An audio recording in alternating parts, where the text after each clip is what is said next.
all around the Skybound world. Are you looking for some G.I. Joe? There's Autobots and Decepticons and creatures from the sacred brain. All we need is Energon, sweet Energon. There'll be Energon everywhere. There'll be robots swinging, aliens killing, and Decepticons in the streets. Yeah!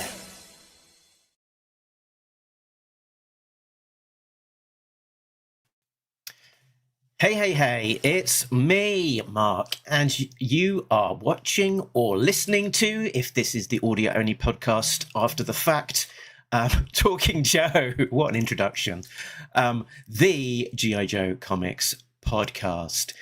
Now, today I'm doing a special live stream just to try and cover some of the exciting news coming out from the floor of San Diego Comic-Con, SDCC, CCC.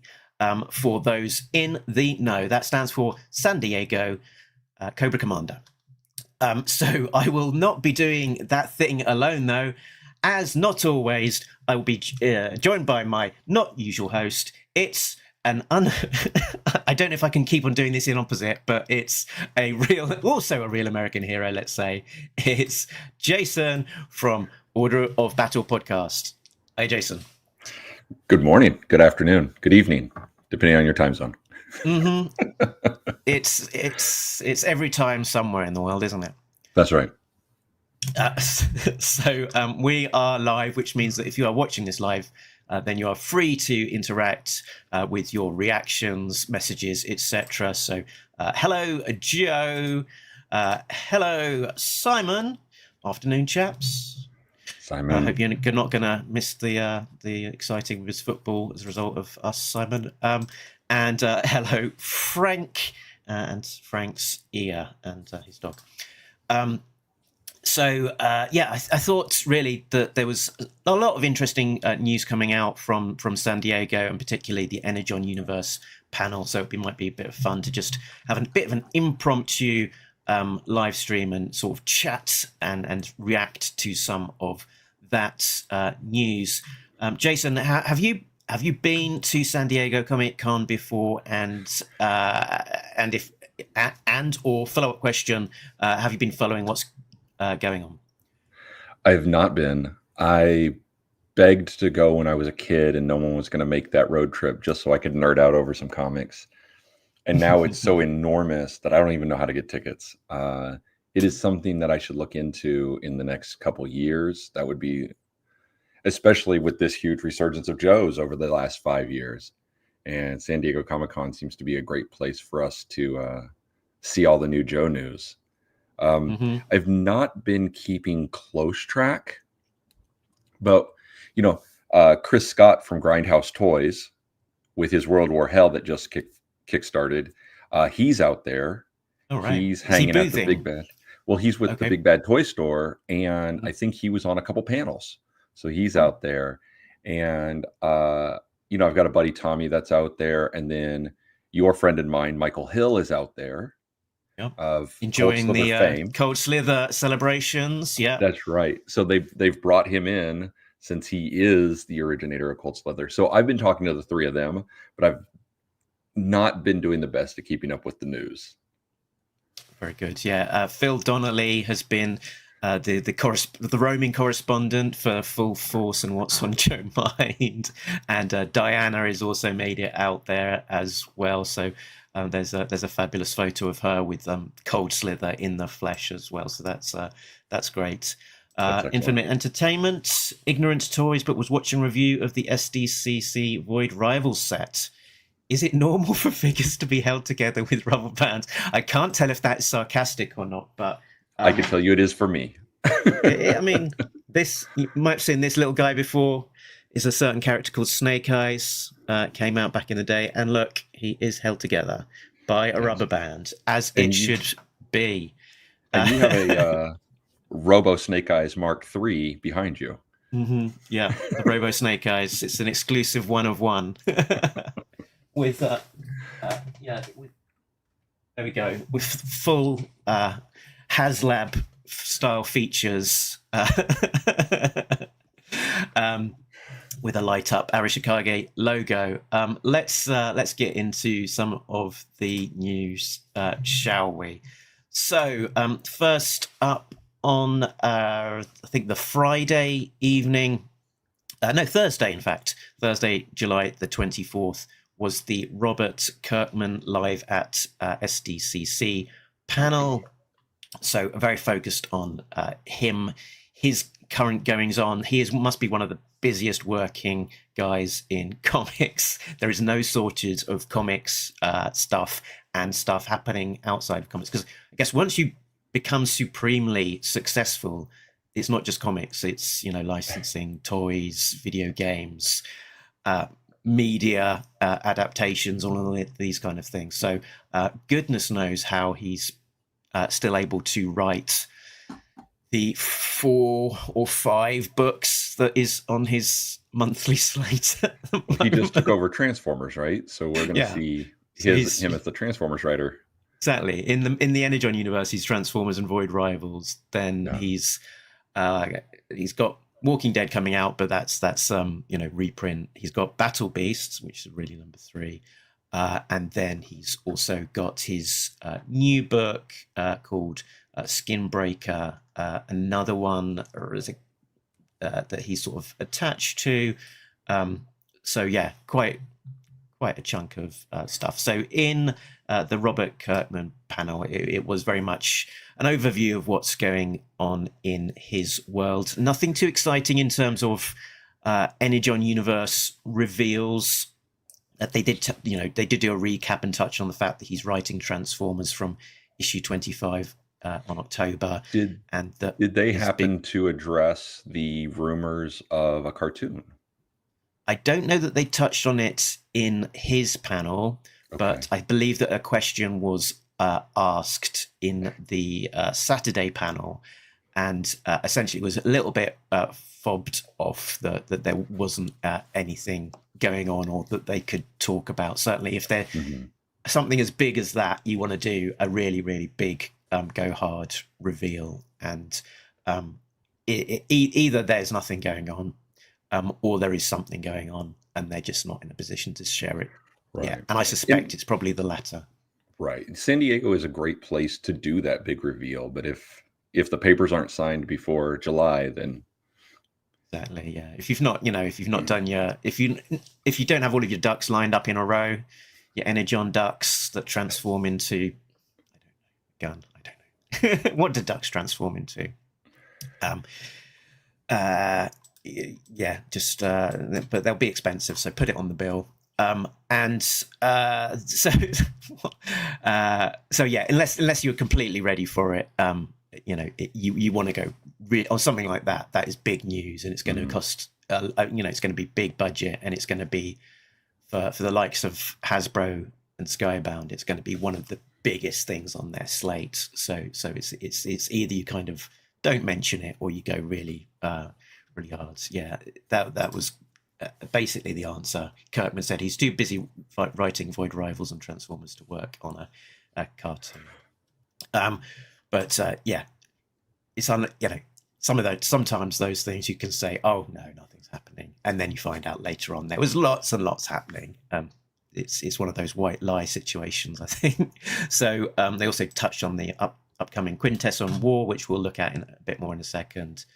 And in non-Joe news, they talked about what's going on in the Invincible Universe Battle Beast, the fact that they've got this Invincible Versus video game, and also they've got the Skinbreaker book coming up, and they talked a little bit more about the cartoon as well. So they, I think, formally announced the next season was happening. I think they said we might have to wait till 2026 for that, but that he's had a roadmap of getting all the way to the end of Invincible, which would take 6 or 7 series, I think. So they gave away a voucher for a Battle Beast exclusive comic, and I believe they also gave out in person the Ashcan for his next big book, which is Skinbreaker, with David Finch. And I believe he said that he'd been working on that for a number of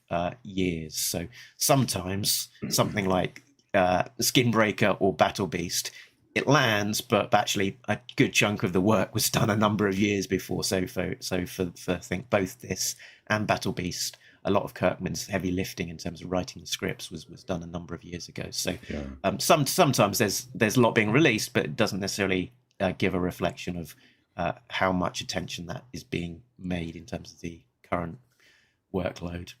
That cover is really cool. The title obviously makes me think of werewolves, but that cover does not. So, and David I'm gonna have to Finch check is this out. he's an excellent writer. It looks like he's because this is going to be a great creator-owned one as well. He's going to make sure that he's bringing his A game and sort of putting everything into it. Yeah, Joe makes the point as well. Kirkman loves a secret reveal. I would trust anything he says. That's true. He's sort of circus background here, spinning a lot of plates. So that was the Kirkman panel, and then the big one was Saturday, which was Transformers and G.I. Joe All-Out War in the Energon Universe. So on the panel was Robert Kirkman, Daniel Warren Johnson, Sean Mackiewicz, who is the publisher for Skybound, and Joshua Williamson, the writer of G.I. Joe, and it was hosted by Skybound's Arune Singh, who I think is like their marketing manager. So there they were, sort of beginning the panel, all lined up, and the first thing I'm going to touch on is the giveaway. So they're infamous for this now. The Skybound panels, they if you go there in person, you can practically be guaranteed to have something nice. And in this one was no exception. They had Energon Universe 2025 Ashcan exclusive comic with cover art by Ludo Lullaby being given out to attendees. Ashcan is not really a proper term anymore, is it? Because that's not going to go in the waste paper basket. That's going to go on eBay. Yeah, it's not a trash can. It's I did have a quick look on eBay. There are a couple of copies currently live, and the people who got that for free and putting them on eBay with a price of about $80. So, okay. If you are minded that way, it's not a bad use of your time to go to these panels and get one of these books. I've not seen a huge amount of the interiors. I saw some people posting some black and white images of the sort of Transformers preview art in there, and also as is relatively typical for these books, there was a bit of a reveal of some of the I'll call them turnarounds, the character kind of designs from Tom Riley, and this one is focusing on Xandar and Zorana, updating their look a little bit since we last saw them either as toys or as characters in the Cobra Commander miniseries, which is where we last saw them in the Energon universe, and they're going to be playing a bigger part of the book come issue 13 with the Dreadnok War. They look really good. I like those designs. Yeah, they look cool. I think Tom Riley can make pretty much anything look cool. So. I do like this consistency of him sharing these designs with them, kind of looking at their hands. Speaking of which, they gave a bit of a reminder of Matt Tracker appearing in the Energon Universe with a recap that he appeared in the free comic book special 2025 back in May, and hinting that we can see a bit more of Matt Tracker in the future. So I'm looking forward to seeing where in the Energon Universe he will next appear, and if he'll bring along any exciting vehicles or friends with him.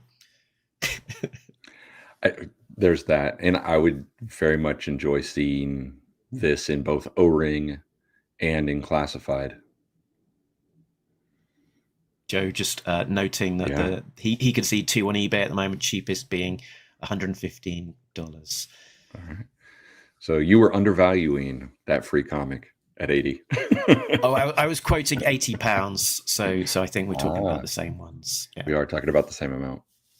There we go. So that was Matt Tracker, and thanks to Phil Donnelly for these in-person images of the slides. They also gave a bit of a recap as to where we have been with the G.I. Joe Energon Universe in this latest arc, mostly drawn by Andrea Milana.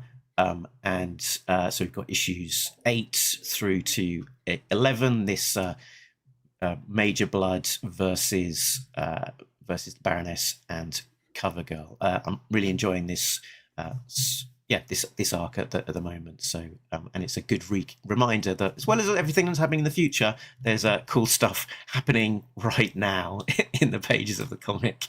And the next issue will be issue number 10, available in comic shops August the 20th. Oh, that seems so far away. Can't wait. It does.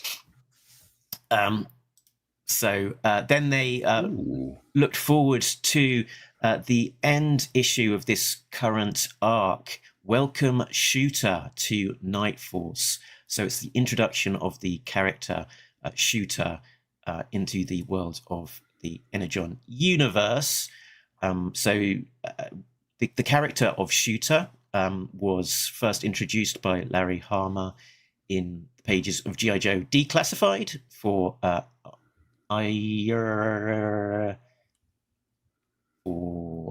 which publisher was it? It was I'm getting it was IDW, wasn't it?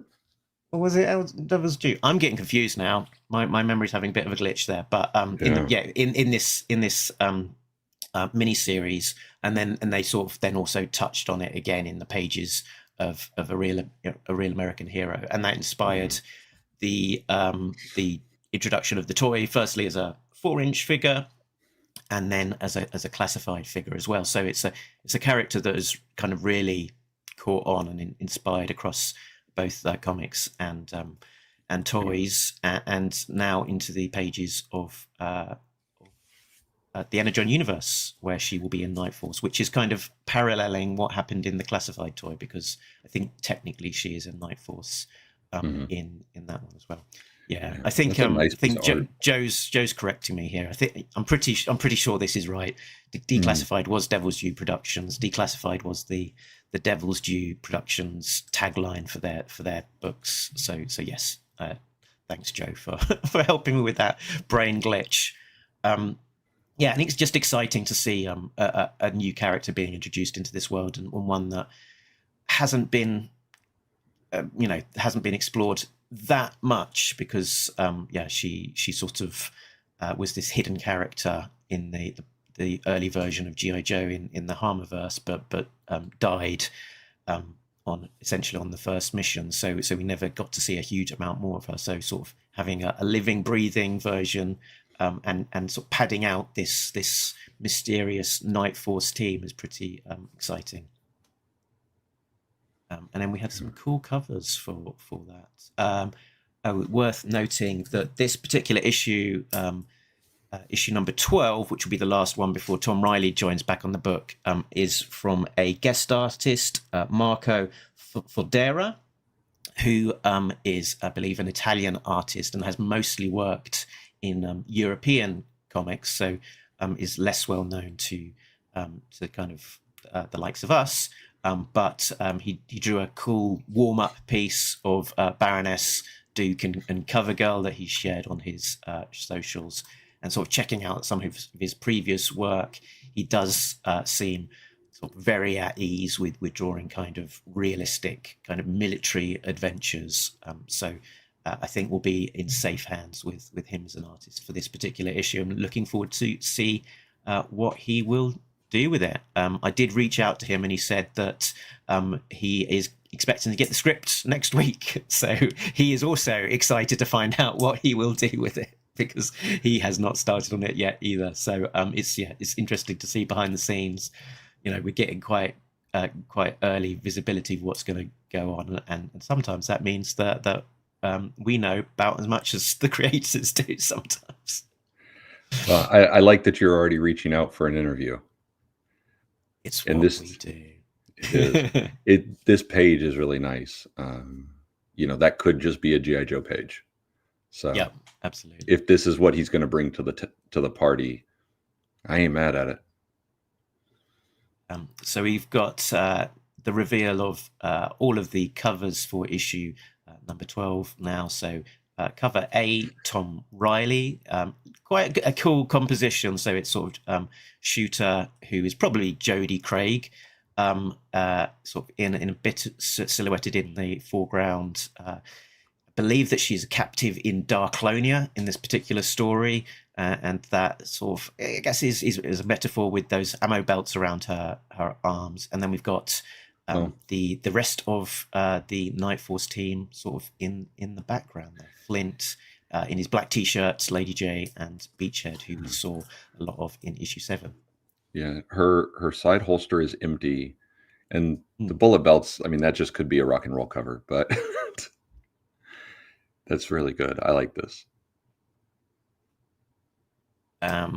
So we've then got the Andrea Milana cover B, Shooter in a sort of sniping position up in a tree. The continuation of the connecting covers on the 1 and 10, cover C from Alan Qua. So sort of a photo on the desk with some bullets and a grenade. Yeah. That's really good. Steve Epting, who's now done a few things for the Energon Universe. This is an explosion background cover for cover D of Flint in his black t-shirt Night Force look.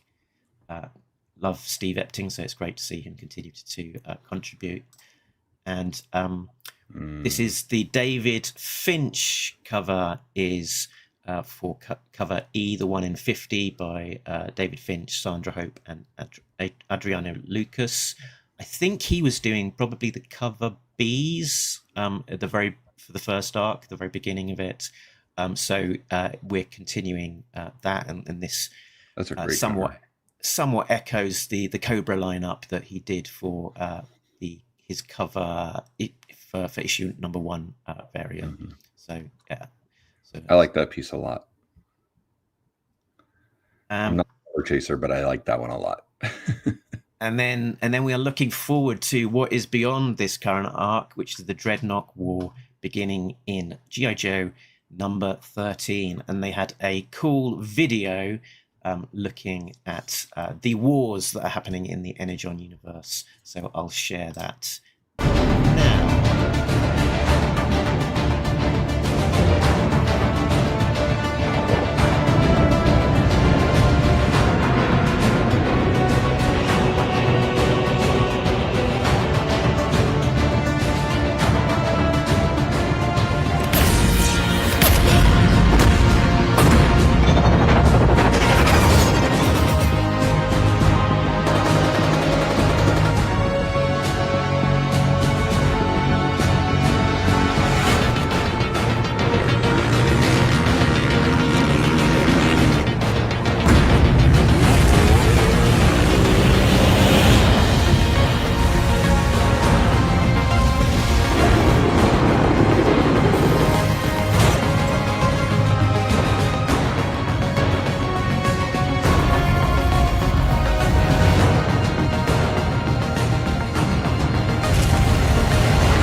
There we go. So there we go. That's the trailer for all of the things that are going on in the Energon universe for fall 2025. Great production values on that video. It's a lot of fun, and so they must have spent quite a lot of time and effort animating all of those separate pieces and so on. I'm very happy with everything we just saw. I'm really enjoying the Energon universe, what they're doing, where they're going, and how they're doing it. I mean, yes, some of my favorites have eaten a bullet or two, but overall, I'm really excited by that. That video was nice. I think writer Joshua Williamson must have been watching a bit of Mad Max Fury Road or Furiosa or something like that, and thinking, I want to write something like that in the G.I. Joe world. How can I do that? So there we go. I had no idea that there was a dog barking in the EU. Yeah. The Energon universe is full of barking dogs.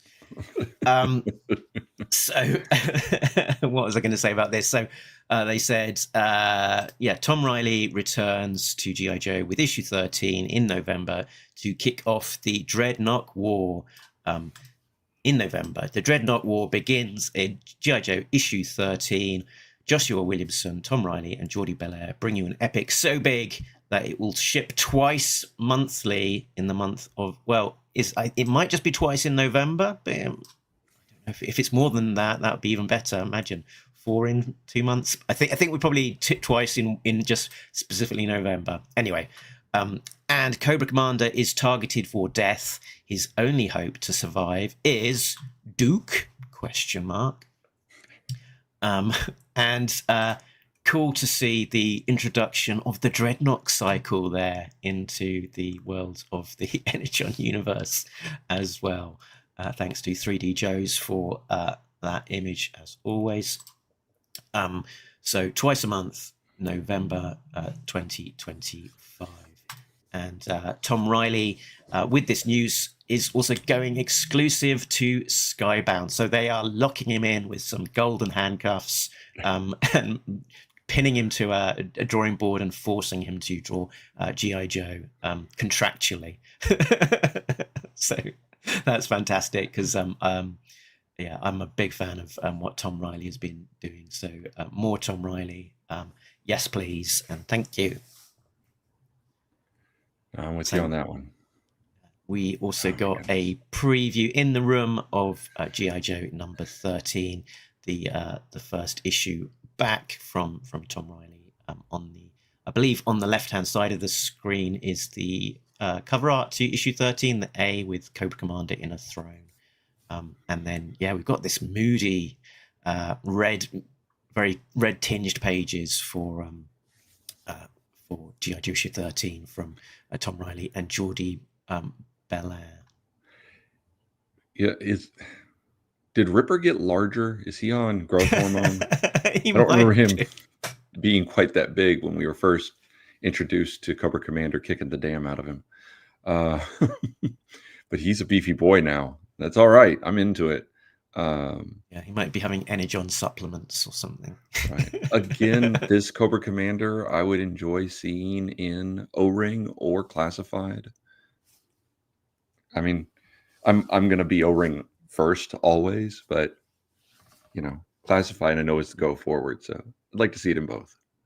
And in recent discussions with the Classified team, they have been sort of asked about what is the world of Classified, and they seem to be very open. It's not like a single kind of continuity, right. And that they have noted their appreciation for what's going on in the Energon universe. So production times to make toys are very long.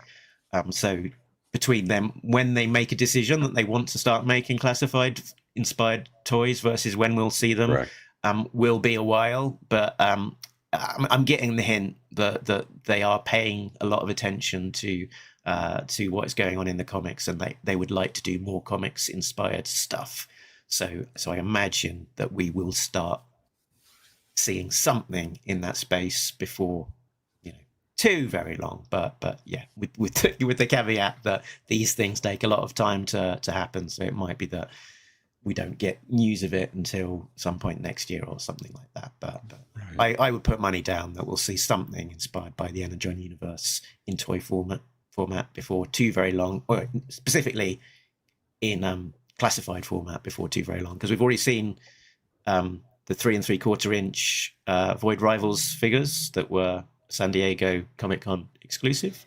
Have those I think gone that was up for sale or anything? I think they were sale for sale on site, and that most of the San Diego stuff is either also had a window to go on Pulse, or will go on Pulse in about the next week. So I imagine it might be around about 1st of August we might see a wider release of that. But yeah, don't hold me to it. But I think that will be the case. But I yeah, would enjoy getting that. they do look very cool. I think it's around about $130 price point for the 2 figures plus Jetfire, something like that. And also in Transformers, there has also been, I think, an official release of the Optimus Prime with the Megatron arm as well. So so we've got precedent now. We do have Energon Universe inspired toys. So that is cool. Then more covers.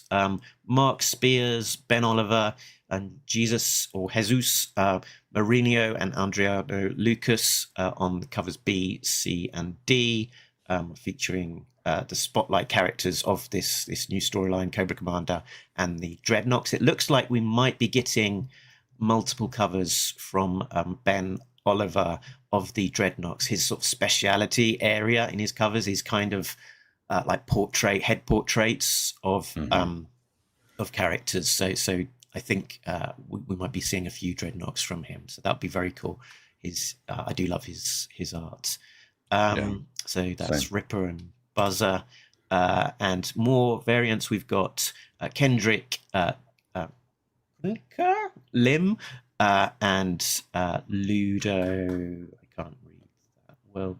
Ludo, Lullaby, Destro, and Zorana in a kind of Prince Purple Rain type pose on a motorbike there, as well as a blank sketch cover for Dreadnok War specifically. And it always feels like whenever you get a blank cover, it sort of is a little bit of an indicator that the publisher is putting more weight on a particular initiative.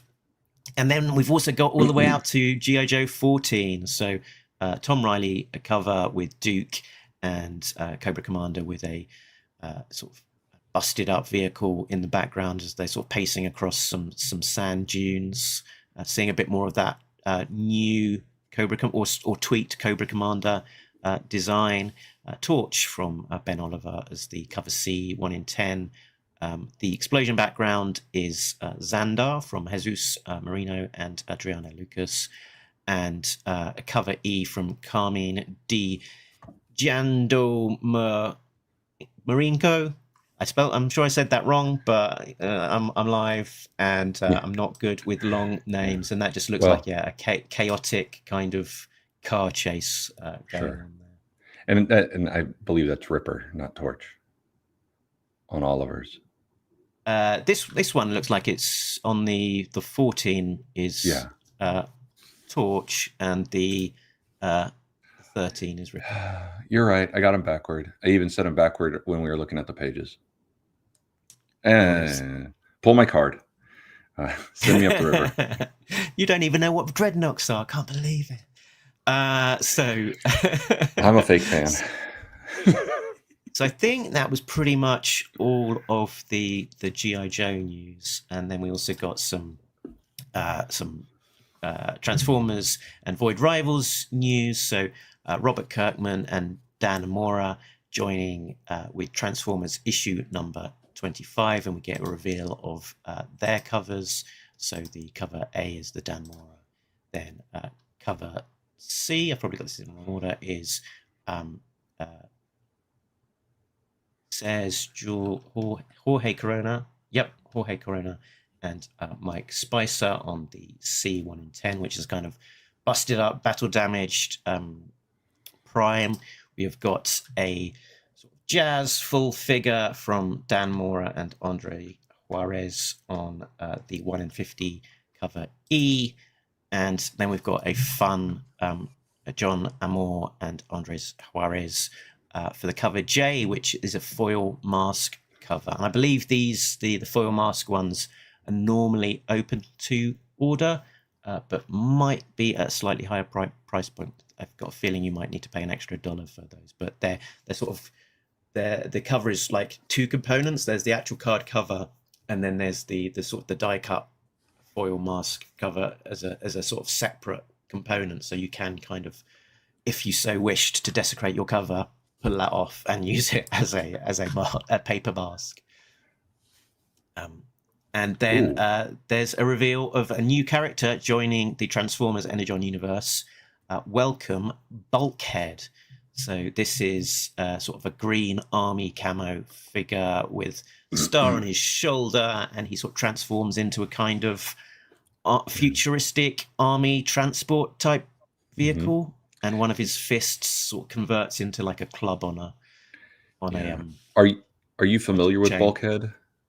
He was in one of the animated That's cartoons. Right. He was in Transformers Animated specifically, and that looks like his original transformation as well. So he was a very fun character in animated, and I like this look of him. I'm very happy to see him coming into the Energon universe. Yeah, in the animated version, he's sort of slightly more exaggerated, isn't he? And this is sort of bringing just toning that back a little bit and giving a big I want to say realism. I don't know if realism is the right word for a transforming robot, but yeah, sort of bringing him a bit more into line with the aesthetic of maybe a more traditional transformation. Given that this is the Energon universe as well, it's particularly interesting that we've got a character here who, like Hound, is in a kind of army green with and converting into a militaristic kind of vehicle. So I wonder if that gives it extra potential for crossover.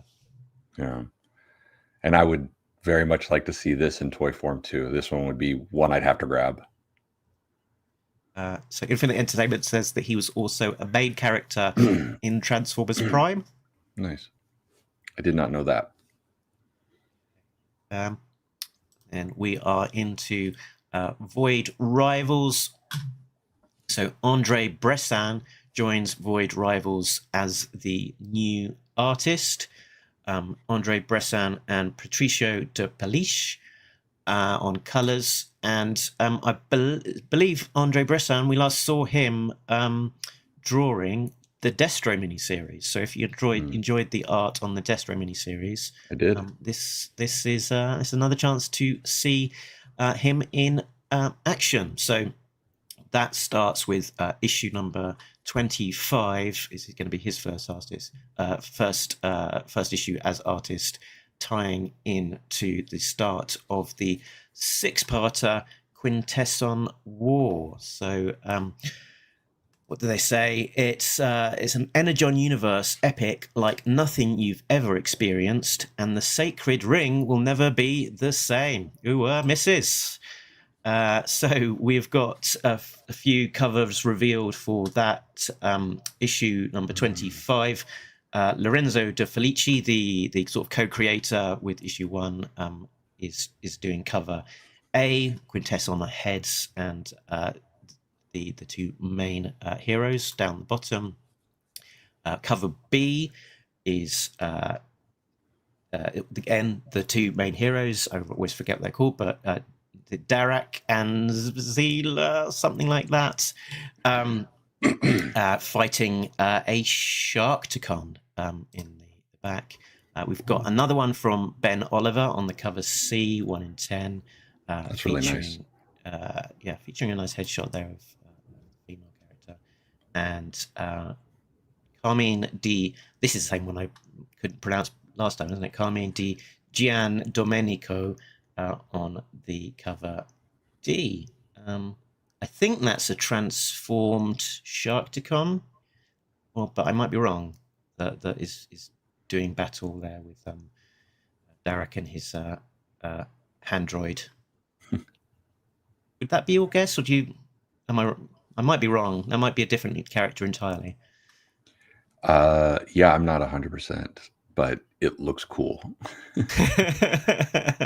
And Lyrix Lee is going to be the cover E. Cover D. Cover F is Ludo Lullaby with this Chunko kind of badass purple guy whose name I also can't remember, fighting the Sharkticons. And I think that's pretty much us at the end of the SDCC comic news from coming out of the Energon Universe panel. Yeah, they fit in quite a lot. Yeah, and to just recap, we touched on it earlier. For those people that were waiting for an explosive break the internet reveal of of the cartoon to be announced, that did not happen. So unfortunately, no news on an Energon Universe animated series yet. But who knows? Maybe SDCC next year they might reveal something about that. So out of all of those bits of news, what was the thing that got you most excited? Honestly, the Quintesson War. I'm interested in seeing a lot of that filled out and played out, and I'm curious how they start to combine all of these into one with the Royal Guards person, with the Junkacons. With the Transformers are already a big part of Void Rivals, and Hound is already with the Joes. There's something about Void Rivals that I've really liked, that it seems irreverent and serious at the same time. Mm-hmm. Transformers is always a roller coaster of whoa to aw. And G.I. Joe is pretty consistent in just a good adventure romp. So watching those come together is going to be a lot of fun. But right now, just at this reveal, I'm very curious about the Quintesson War. Infinite Entertainment also seems to be of the opinion 2 years in, still just excited for what's next. I was when Void Rivals issue 1 came out. I'm most interested to see in the Void Rivals space quite when and what it will look like when we get that payoff of Pythona tracking down the sort of the Void Rivals universe, when they actually get there. And her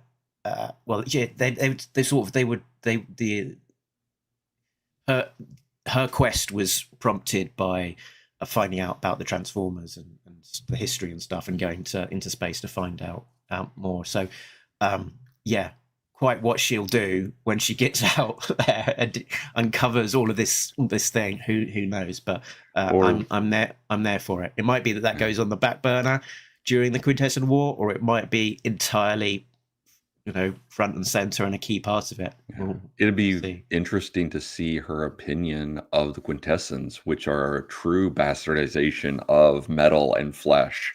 It's like the worst of everything for her, right? At least humans are just using metal things. The robots are all metal, but metal things using metal things. Yes, but the Quintessons being a mixture has to be a true abomination for her. Yeah. I think for me, as hinted on this screen here, it's that it's the Dreadnok War. I think it looks like it's just gonna, I like it when you just you've got your wish list of things that you'd maybe like to see in the comics, and then you're just given something that wasn't even on your radar and you're thinking at all. To be In terms of if I was going to draw out what I think might happen in the Energon universe next, or what I'd want to have, just a massive Mad Max style Dreadnok War was not on my play card. So it looks like it's going to be, out and out action and sort of completely nuts. And I think Rudat and Bazigian have talked about how the Dreadnoks were originally Mad Max inspired anyway. Yeah, so it's a good return to form. And I trust this team. So I think it's just going to be a good adventure romp. I'm very much looking forward to this. The height on those dirt bikes is insane. Yeah, they don't need any enemies to take them out. Just the landing is going to defeat them, I think. But there we go. So yeah, I think we are pretty much done with the recap of the news. In terms of Talking Joe, you can find us talkingjoe.co.uk. We've got some interesting stuff coming up. We will be talking to Tom DeFalco, Marvel Comics legend, in one of our next episode. We'll also be putting out a special for remembering Alan Hassenfeld, which will be coming out in the next few days. And as well as all of that, just covering the latest issues as they come out, which is their wants. At least 2 a month, or maybe even 3, with the coming double shipping of G.I. Joe during November. And if you want to do some homework, track down and read G.I. Joe Origins number 19 from IDW, which is the prequel to G.I. Joe, A Real American Hero, issue number 321, the next silent issue. That will be a direct sequel to that previous silent issue from Larry Hama.